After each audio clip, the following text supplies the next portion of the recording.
ሰላም ጤናስጥልን ክቡራትና ክቡራን ተመልካቾቻችን ዛሬ በተለየ ሁኔታ ሁለት እንግዶች ከኢትዮጵያ በተለይ ከድሬዳዋ ጋብዘናል። አንደኛው አቶ ወንደሰን ዘለቀ በድሬዳዋ በአጠቃላይ በምስራቅ ሪጅን የኢሃፓ አስተባባሪ ሲሆኑ ሁለተኛው አቶ ወንደሰን ኪዳኔ አብን እንግዲህ በድሬዳዋ የጋራ ምክር ቤት አባል የነበሩ ናቸው። ድሬዳዋ በምን ሁኔታ ላይ ነች? ፖለቲካዊ ችግሩ ማህበራዊ ቀውሱ አጠቃላይ ሁኔታውን መረጃም ማብራሪያም በመስጠት ከኤምኤስ ጋር ቆይታ ያደርጋሉ። ሁለታችሁንም አመሰግናለሁ። እኛም እናመሰግናለን። መልካም እንግዲህ ከአቶ ወንደሰን ዘለቀ ልጀምር። ምናልባት ያው ድሬዳዋ ከዚህ ቀደም እናቃት በተለያዩ ፖለቲካዊ ችግሮች ነው። በተለይ ይሄ 40-40-20 የሚባለው የፖለቲካ ውክልና ለብዙ ሰዎች እንቆቅልሽ ግራ አጋቢ ነገር ነው። እንደው የተቀየረ ነገር አለ? ከዚህ ከ40-40 ጋር በተያያዘ ህዝብ ምናልባት አጠቃላይ መብቱን ለማስከበር ወይ መብቱን ለመጠየቅ እንቅፋት የሆኑ ችግሮች በአስተዳደሩ አካባቢ ምንድናቸው? እንደ መግቢያ ይሄን በማስቀደም እንጀምር። እሺ እንግዲህ ስለ ሰጠኝ እድል አመሰግናለሁ ወንድማገኝ። 40-40-20 የሚባለው ቀደም ሲሉ የነበሩ ከዚህ ከምርጫ 2014 በፊት ድሬዳዋን ያስተዳድሩ የነበሩት ከተለያየ አካባቢ የመጡ ነው። ድሬዳዋ ላይ እየተመደቡ ፓርቲውን የኢህአዴግን ፓርቲ የሚወክሉ እየመጡ ያስተዳድሯት የነበረው ኦሮሚያ ክልል ከትግራይ እየመጡ ነበር። ግን ከዚህ ከምርጫ 2014 በኋላ አሁን ሙሉ ለሙሉ ድሬዳዋ እየተዳደረች ያለችው በድሬዳዋ ተወላጆች በራሷ ልጆች ስለሆነ ያ 40-40-20 የሚለው ይቀየራል ይለወጣል የሚል ቢኖረንም ችግሮች እንደዛ እንደበፊቱ ይጎሉ አይደሉም። አሁን በቀጥታ የድሬዳዋ ልጆችም ስለሆኑ የድሬዳዋን ችግር በቅርበትም የድሬዳዋም ህመሙም ችግሩም ስለሚሰማቸው የድሬዳዋን ችግር ለመፍታት ከህዝቡም ጋር ለመቀራረብ በቅርብ ናቸው። ልጆቹም ያሉትም ወጣቶች ናቸው። እንደ ድሬዳዋ ልጅ ነፃ ሆነው ስለሚሉ ያ 40-40-20 አይታየንም በግልጽ። ግን ያኔ የነበረው የስልጣን ክፍፍልና ድልድሉ ልክ በዛው ኢህአዴግ በነበረ ጊዜ ይደረግ በነበረው ነው። የስልጣን ድልድሉ ያ40 ለ10-20% ለተለያዩ ብሔሮች 40% ለሶማሌ 40% ለኦሮሞ የሚለው ስልጣን ላይ ያለው እንደዛው እንዳለ ሆኖ ለውጡ ምንድነው? ከበፊቱ ከሌላ አካባቢ መጥተው ድሬዳዋን ለማያውቁ ሰዎች የተሰጠው ስልጣን አሁን ለድሬዳዋ ልጆች መሆኑ ያንን ችግሩን በመጠኑ የሚሆን ቀርፎታል። ሌላው ከምርጫው ጋር አሁን በተያያዘ ምርጫ 2014ን በተያያዘ ምርጫ 2014 በፊት የ9 ቀበሌ ህዝብ ሲቆጠር ከገጠሩ 38 ቀበሌ ጋር ሲነጻጸር 82% ነው የከተማው ህዝብ 30% ሲሆን የገጠሩ ህዝብ ብዛት ደግሞ 18% ነው። በጣም ትንሽ ነው። በ38ቱ ገበሬ ማህበር ያለው ህዝብ ከ9 ቀበሌ አይበልጥም። የድሬዳዋ ከተማ አስተዳደር መተዳደሪያ ቻርተር የሚያውቀው የድሬዳዋ ከተማ 9 ቀበሌ ብቻ ሲሆን የገጠሩ 38 ቀበሌ የድሬዳዋ መተዳደሪያ ቻርተር አላቸው። የድሬዳዋ ከተማ አስተዳደር ምክር ቤት ጠቅላላ ወንበር ብዛት ደግሞ 192 መቀመጫ ነው። የ192 መቀመጫ ላይ ምርጫ ቦርድ በባለፈው ምርጫ 2014 ለድሬዳዋ አስተዳደር ከተማ ምክር ቤት የተወዳደሩ ፖለቲካ ፓርቲዎች የድሬዳዋ ከተማ አስተዳደር መተዳደሪያ ቻርተር ለሚያውቃቸው ለ9 የከተማ ቀበሌዎች በ20 ምርጫ ጣቢያ 78 መቀመጫ ሲሆን የድሬዳዋ ከተማ አስተዳደር መተዳደሪያ ቻርተር ለማያውቃቸው 8 የገጠር ቀበሌዎች ደግሞ በ38 ምርጫ ጣቢያ 114 መቀመጫ ነው የሰጠው። ስለዚህ ነው 9 የፖለቲካ ተፎካካሪ ፓርቲዎች በገጠሩ በዚህ በ114 ወንበር የማግኘት እድል የለንም። ገጠር ሄደን ስለማንወዳደር በ9 ቀበሌ ላይ ብቻ ነው የምንወዳደረው። ስለዚህ 78ቱን መቀመጫ ራሱ ብልጽግና ነው የሚይዘው ከተማ ውስጥ ባለው እሱም ስለሚወዳደር ገጠሩም ስለሚወዳደር እንወዳደራለን እንጂ አናሸንፈም። ወንበሩ ተመጣጣኝ በህዝብ ብዛት ተመጣጣኝ ተደርጎ አልተደለደለም። ይሄንን ለብሔራዊ ምርጫ ቦርድ በአገራዊ ፓርቲ አማካኝነት ይሄ እንዲስተካከል በባለፈው ምርጫ ያለው ሁኔታ ያለው የወቅቱ ሁኔታ ምርጫው እንዳይደረግ ያኔ ኦነግም ህወሓትም የውጭ ጣልቃ ገብተን እንበል ሲባል ስለነበረ እኛ በወቅቱ ምርጫው ሰላማዊ ዲሞክራሲያዊ ነው ብለን መግለጫን በመስጠት ያንን በዛ ሁኔታ አልፈነዋል። አሁን ያ ነገር መሆን መደገም የለበትም። ፍትሃዊ ሰላማዊ ዲሞክራሲያዊ ምርጫ መደረግ አለበት ብለን ያንዳ ምርጫ ቦርድ አቀርበናል። ለብሔራዊ ምርጫ ቦርድ ውጤቱን እየተጠባበቀን ነው ያለነው። ሌላው ትልቁ ችግራችን በአሁኑ ጊዜ የድሬዳዋ የጋራ ምክር ቤት ነው። ናቸው የጋራ ምክር ቤቱን በጋራ ከቋቋምንበት ከ5ኛ ዓመት ሊሆን ነው አሁን 5ኛ ዓመታችንን ጀምረናል የዛን ጊዜ የተመረጠው የጋራ ምክር ቤቱ ሰብሳቢ አሁንም በተደጋጋሚ የኢዜማ ፓርቲ ተወካይ ነው የድሬዳዋ እሱ ሙሉ ለሙሉ የጋራ ምክር ቤቱን ፓርቲዎች በሙሉ ከመንግስት ጋር ጭራሽ ምንም ግንኙነት እንዳይኖረን አድርጎ አንድ የጋራ ምክክር መድረክ በሚፈጠሩበት ጊዜ ራሱ መንግስት ያለ መንግስት መናቀርበውን ጥያቄ ኦፖዝ አድርጎ ምላሽ የሚሰጠን እሱ ነው እና በቃል ኪዳን ሰነድ አለን ማለት ያው ስልታዊ አጋርነቱን ለብልጽግና መንግስት ያሳየ ነው ማለት ነው የጋራ ምክር ቤቱ ሊቀመንበር የኢዜማው ሰው ራሱ ባንም በተለይ ሁለቱ አብን ፓርቲና የኢሃፓ ፓርቲ በሌለንበት ከሱ ጋር ሆነው ከሱ ጋር 3 ናቸው የብልጽግና ደሞዝተኛ ናቸው ደሞዝ ይበላሉ እሱ ደግሞ ብዙሃን መገናኛ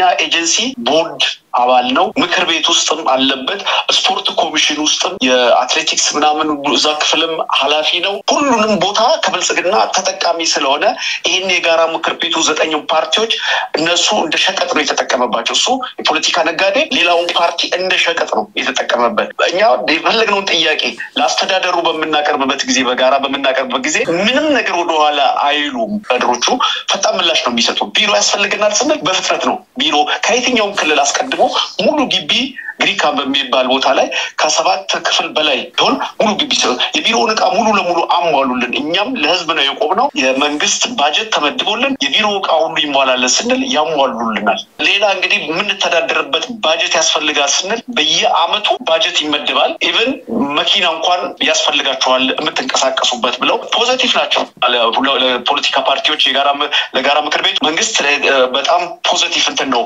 የሚያሳዩን ግን ይሄንን እንትን ከኛ ጋር ሆነው ተቀራርበው የሚፈቱ ችግሮችን እንዲፈቱ ስንጠይቅ ብሎክ ነው የሚያደርገን ጭራሽ ከመንግስት ጋር እንዳንቀራረብ ነው ያደረገን እንደርኩ እሱ የፖለቲካ ነጋዴ ሌሎችም ፓርቲዎች እንደ ሸቀጥ ነው የቆጠራቸው ስለዚህ ይሄንን ደግሞ በተመለከተ በአገራዊ ፓርቲ አማካኝነት ለብሔራዊ ምርጫ ቦርድ ይሄ ህገወጥ የቃል ኪዳን ሰነዱ ውጪ ከሚያዘው ውጪ ራሱ መራጭ ራሱ ተመራጭ አድርጎ ለ5ኛ ዓመት ቃል ኪዳን ሰነዱ የሚለው 1 ዓመት ነው የሚለው ቢበዛ 2 ዓመት እሱ 4 ዓመቱን ጨርሶ ለ5ኛ ዓመት እንደገና ለመመረጥ ህገወጥ ምርጫ ነው ያደረገው ያንን ከቃል ኪዳን ሰነዱ ጋር ያለውን ዘርዝረን ለብሔራዊ ምርጫ ቦርድ አቅርበን የብሔራዊ ምርጫ ቦርድም ለነገሩ ትኩረት በመስጠት ኮሚቴ አቋቁሞ እርምጃ ለመውሰድ እየተዘጋጀ መሆኑን እናውቃለን ነገሩን አላቀለው ግን ያው የዘገየ ፍትህ እንደቀረ ይቆጠራል ነውና ፈጣን ምላሽ ልናገኝ አልቻለም 3ኛ 4ኛ ወራችን ይመስለኛል ጥያቄውን ካቀረበን እዛን ምላሽ እየተጠባበቀን ያለነው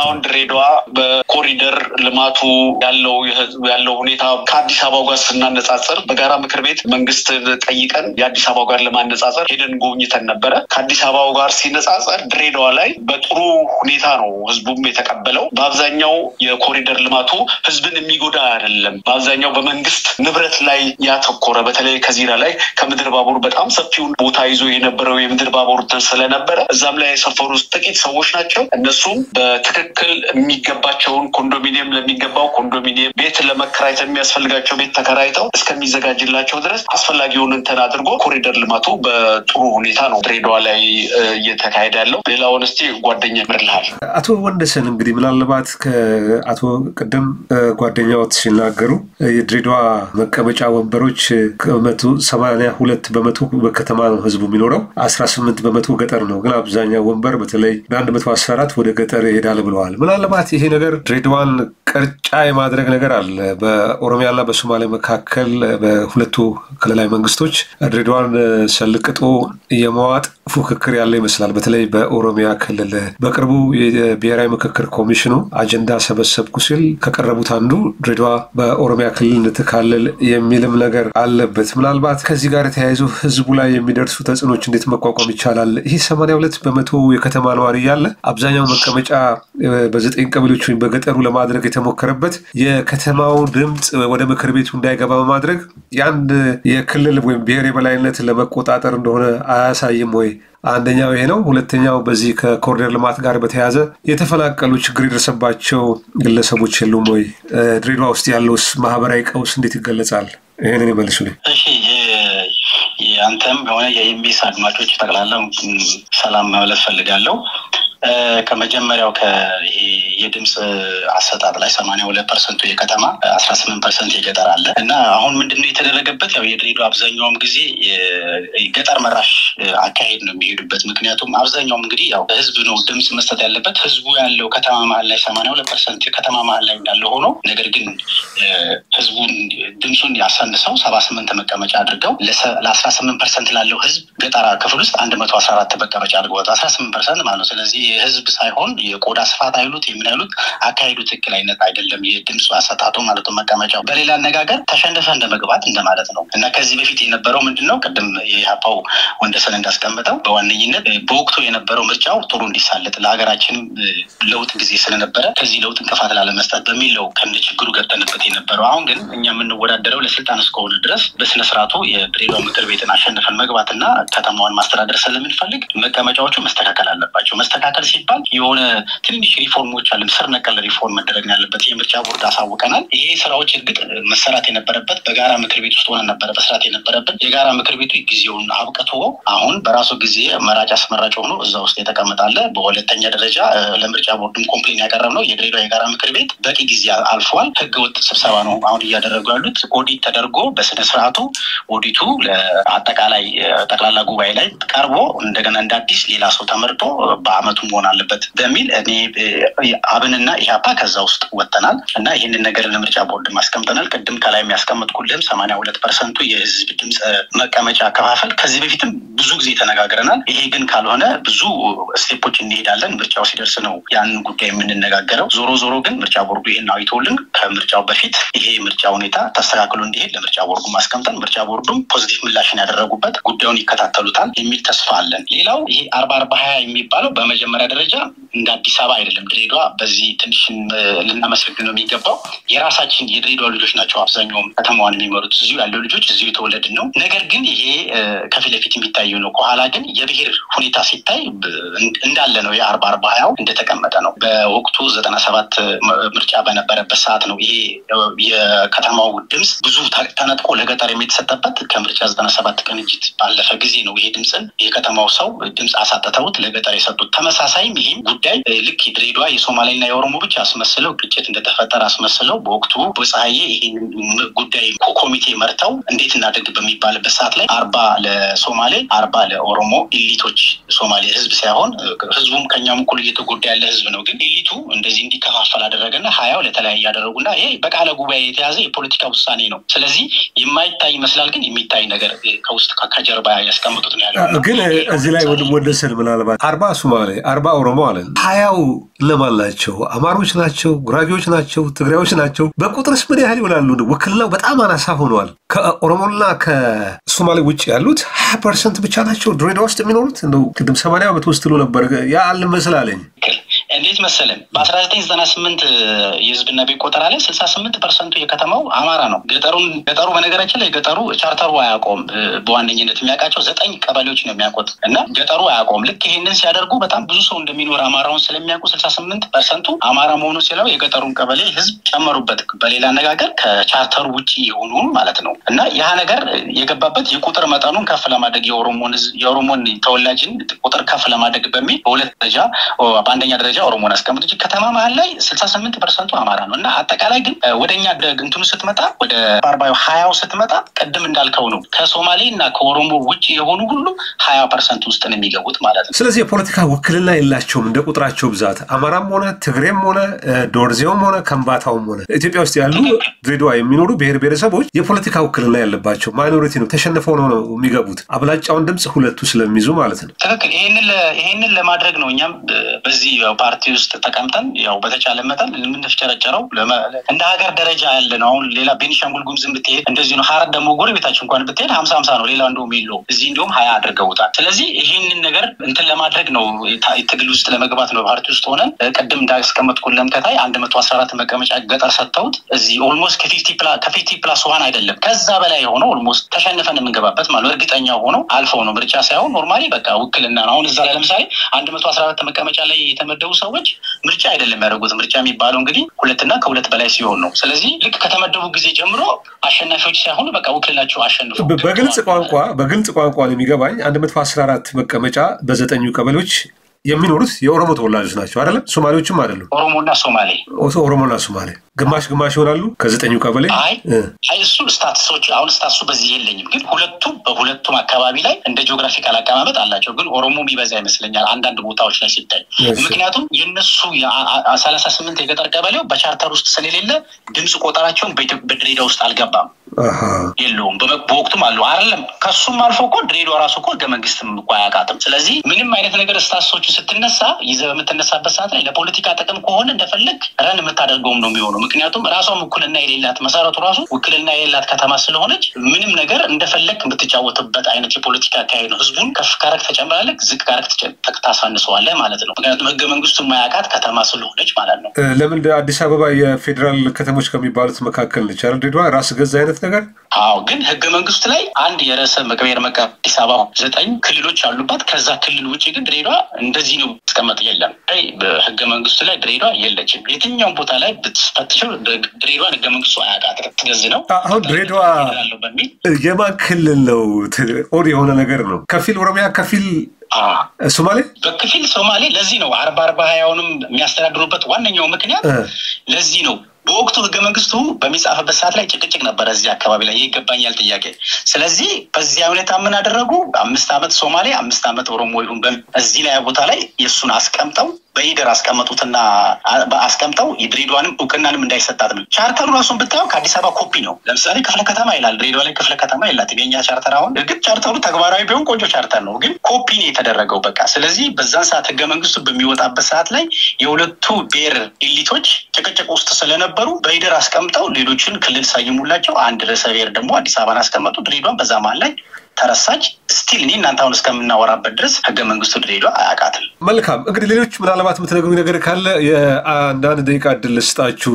አጠቃላይ በድሬዳዋ ችግር ህዝቡ ምን ጥያቄ ያነሳል? የፖለቲካ ፓርቲዎች፣ ሌሎችም ከሚደረጉ እንቅስቃሴዎች ይሄ ህግስ እንዲሻሻል በማድረግ በኩል ምን ግፊት መደረግ አለበት ትላላችሁ? አጠቃላይ መልእክት 2 ደቂቃ ልስጣችሁና ውይይታችንን እናጠቃል። ጥሩ። እንደ አጠቃላይ ባለው ሁኔታ እንግዲህ እኛም ምርጫ ቦርድን በዚህ ምክንያት ይሄ 114 መቀመጫውን አሻሽሉልን እኛም አሸናፊ ሆነን ከተማውን ሰው ቀስቀሰን ወደሚፈልገው የመቀመጫ እንድንሄድ ነው እኛ ዋናው ዓላማችን የምንፈልገው። ሌሎቹ በብዛት ያው ባለፈው በኮሪደር ልማት ወንድም ጓደኛዬ ማንስቷል። በብዛት ድሬዳዋ ላይ የኮሪደር ልማት ላይ ያተኮረው አብዛኛውም የመንግስት ይዞት ስር የነበረ ምድር ባቡሮች ምናምን ነውና ጥቂት ናቸው። እነሱም ሰዎች ተገቢውን ነው ተሰጥቷል። ቆንጆ የልማት ሁኔታ እያየን ነው እዚህ ያለ ነው። እንግዲህ ፈርዘር የለም። ይሄ ደግሞ ትልቁ ነገር በራሳችን ልጆች እዚሁ ባለው ድሬዳዋ ልጆች መመራቱ አንዳንዴ ጥሩ ነው፣ በጣም አሪፍ ነው። በነገራችን ላይ ይሄ ፍትሃዊ አይነት ክፍል ያለ መሆን እነሱም ይገባቸዋል። በጣም ነው ያው የስልጣን ጉዳይና